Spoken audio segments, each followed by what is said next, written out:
If I may start with China, you're one of the leaders of the American Communist Party, and your leader, Haz al-Din, is in Beijing now. Perhaps I'll meet him on my return to the capital. Seems all roads are leading to China, and that's for a reason, isn't it? The Webbs wrote about the Soviet Union in the late 1920s. I have seen the future and it works. It didn't work as well as we'd hoped, at least by the end, but China definitely works. I mean, experience that I'm having, and I'm sure your comrade Hazaldin is having the same experience, if not more so, is that kind of miracle. You actually can hardly believe when you see the advance that China has made in just 40 years, taking 800 million people out of poverty and paving the country with high-speed rail, 50,000 kilometers of it so far, when the United States has made precisely 0 kilometers of high-speed rail, and Britain has made a bit of a hash of the miles or so we had in mind. What does China's success mean to you and people of your political persuasion? Well, first of all, thank you for having me on your show again. I do have to start off by regrettably informing you I'm getting old. I'm 26 now, if you can believe it, not 20. So I the gray hairs are about to start coming in. And I hope you're having a great trip in China. My comrade, sure. My chairman, Haz al-Din, is there, the chairman of the American Communist Party, as you mentioned. He was going around to several very important events, like you, and he took a tour of the historic Peking University. He received an authentic copy of William Z. Foster's letter to Mao Zedong. This was presented to him by the party, I believe, in China. So that was a very, very great honor for us American communists. William Z. Foster means so much. And as for the success of China, I mean, look, China, as you know, is leading in every single critical manufacturing sector, industry sector. Their annual energy production is far outpacing the United States, which is an indicator for healthy and happy human life, because when you have more energy that you can produce each and every year, it means that the quality of living is going to be higher, goods are going to be cheaper. And this is what we're seeing in China. As you mentioned, 840 some odd million people been lifted out of poverty over the last 40 or so years. China is also reforesting their entire country. They're planting like 2 major new forests right now that are the size of Ireland. They've already reforested a great swath of their country. Their transportation is incredible. 50% of Teslas are made in China, over 50%. Their domestic manufacturers of cars are doing really well. In military defense technology, they are also outpacing the United States right now, despite the fact that China is not actively really engaged directly or as a proxy in any conflicts in the world, unlike the United States is. China's success is absolutely unprecedented. Their GDP by purchasing power parity outpaces the United States by something like $5 trillion each and every year, and it's growing and growing and growing. So all I've got to say is communism is here. Of course, this is communism adapted to Chinese tradition, Chinese history, just as we see communism in Korea is Juche communism there. This is communism with Chinese characteristics or Confucian characteristics. And what I think we need to do as Americans or as Brits is take a note out of the book of China, stop focusing on the mundane issues that CNN and Fox News want to preoccupy us with about genders and bathrooms and crazy things like this. We need to focus on rapidly industrializing the forces of production while at the same time making sure that we accommodate for the needs of our people. And that starts with ending the cycle of U.S. imperialism. That starts with closing down foreign military bases. And it starts with ending all these foreign wars, which I guess we're about to get some new ones, maybe Venezuela, maybe Colombia. We got airstrikes on citizens of Trinidad and Tobago. We got, it's crazy what's happening right now. We're going in the wrong direction. But China, what it means for me is it gives me hope as an American that we can make our country much better. It's an obvious segue to the fact that the peace president, who had the remarkable achievement today of being presented with the Richard Nixon Prize for Peace. Satire died all over again. He might be Richard Nixon's idea of a man of peace, but not many others. Having boasted about bringing peace to the Middle East with his Gaza peace deal, that peace deal now lies in ruins, in flames, in fact. Having said that he didn't want war with Iran, the commanders of the Iranian are all in bunkers this evening, expecting any moment an attack by the United States proxy Israel. The bombing of anyone, I don't know who they are. They might be drug dealers. They're much more likely, given the distance between Venezuela and Miami and the kind of that they're sailing, much more likely to be fishermen. But the point is, nobody's asking who they are. The United States is just murdering them in plain and boasting about it on White House notepaper.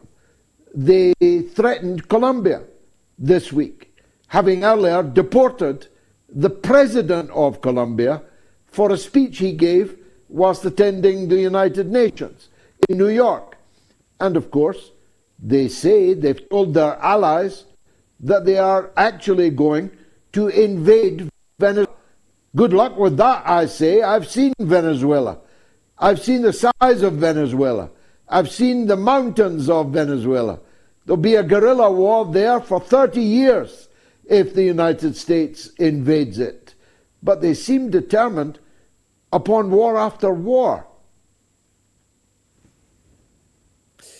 Yep. I mean, just to hit those all real quick, you look at Gaza, there's been over 100 Gazan civilians killed since the ceasefire began within an 11-day stretch, or 10-day stretch, rather. Airstrikes and snipers taking these Gazan civilians out. Not much of a ceasefire. As for the aid that was supposed to go in Gaza, there's supposed to be 6,600 trucks that were supposed to have entered Gaza by October 21st, yesterday, but only 983 trucks have entered into Gaza. Okay, so this is, instead of 660 trucks per day, we're getting 83, 89 trucks per day, something like that. The Gaza ceasefire is an absolute mess. They're making Trump, Vance, everyone look like the clowns that they are. Vance is supposed to be in Israel right now to be making sure that the Gaza ceasefire is fully implemented once more after these airstrikes. But what did Vance get welcomed to in Israel today? The Knesset just approved the full annexation plan of the West Bank. Just moments ago, they announced this.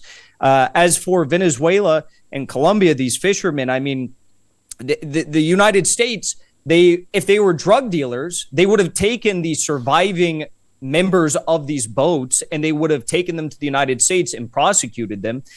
But the truth is they had to repatriate them back to Colombia because they realized, oh, shoot, these are actually fishermen, as the Colombian president told us that we've been airstriking.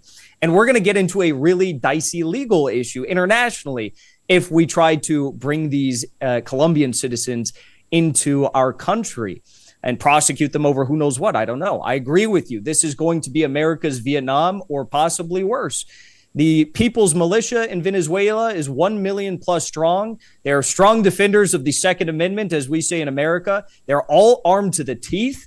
And it is going to be, yes, a prolonged guerrilla war, but it is also going to be very, very chaotic and deadly. And for anyone in the United States who thinks that we're just going to do decapitation strikes, come in and bring our oil companies to the border of Guyana and Venezuela, they should really take a serious look at how much chaos is actually going to ensue if they do something like that. And that chaos will not be able, that fire won't be able to be put out. It's going to be raging for a very long time.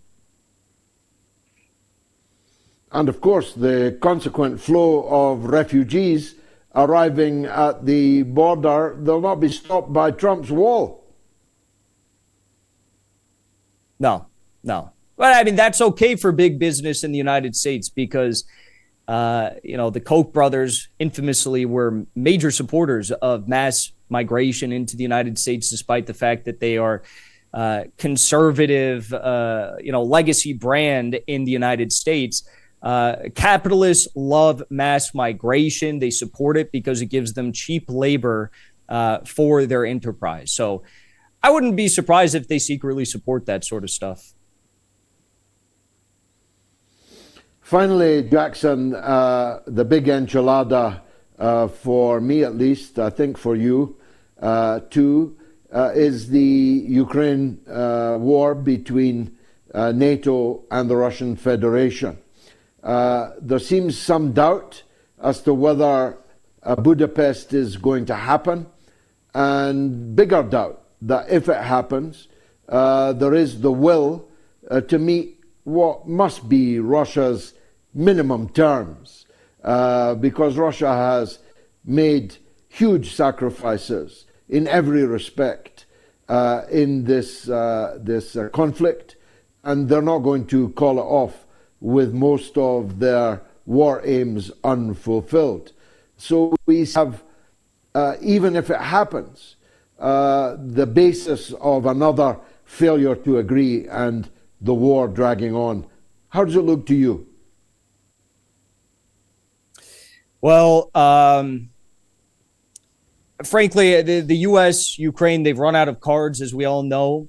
About every day or every other day, there are major missile and drone strikes currently taking place in Ukraine.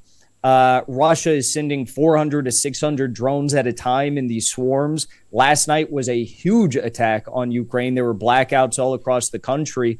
And, this is not happening out of the blue. Ukraine began attacking petrochemical plants, oil refineries in Russia, and they celebrated it. And now they're very upset that Russia is responding. But the blackouts happening in Ukraine, the energy blackouts, aren't even due to the single strike that took place last night or 2 nights ago when Ukraine admitted that 24 missiles penetrated all of their air defenses. Not a single missile was stopped.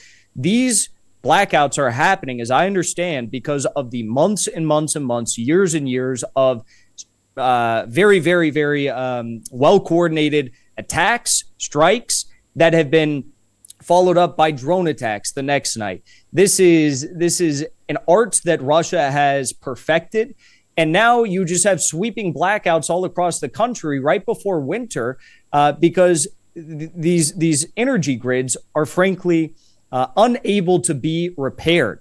A lot of people estimate that Russia very soon will have the capability to launch drone swarms of 1,000 plus drones at a time.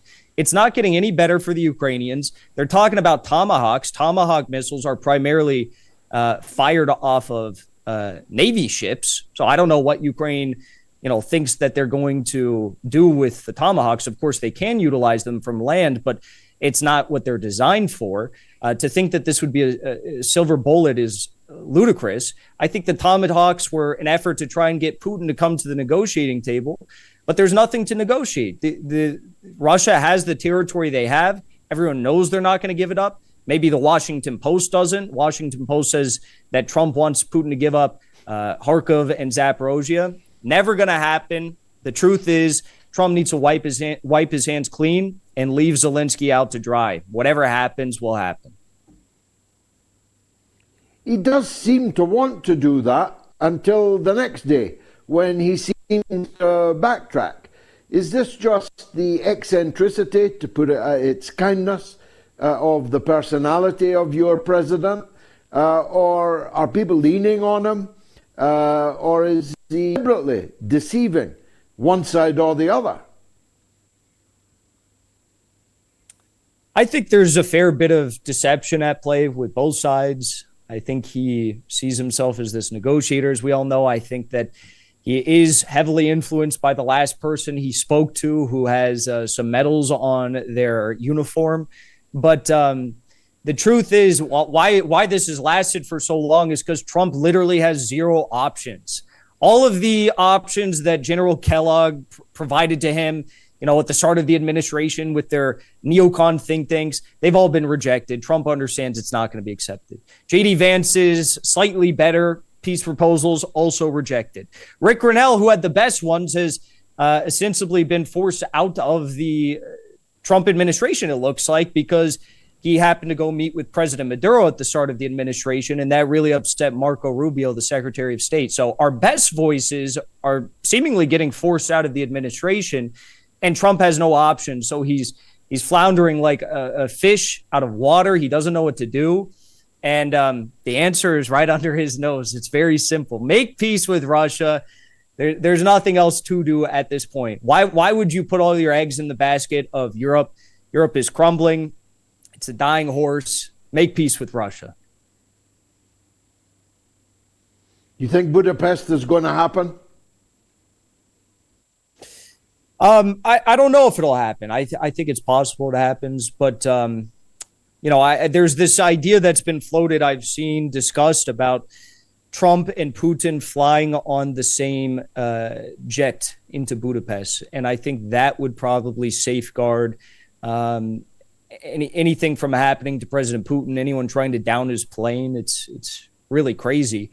Poland apparently has a military to challenge all of Russia now, I guess. So we're getting these strong statements from him. But I think that Russia, honestly, probably after the Alaska summit, there's probably not too much more new information that is going to be presented by Trump in these in-person meetings. Maybe, we don't know. But judging by the public statements that we've seen since the Alaska summit, we've seen Trump go out and say tomahawks for Ukraine, long-range missiles for Ukraine. I mean, it doesn't look like publicly the situation's getting better. So if Putin has to make a life or death decision as to whether or not he's going to go, if I was him, I'd say, well, why would I go to this? We're winning. They just entered Krasny Liman. We're about to be into winter. That heavily benefits the Russians. Their drone and missile strikes are performing quite well. I don't see why Russia would risk anything at this moment for the sake of Trump or his ego.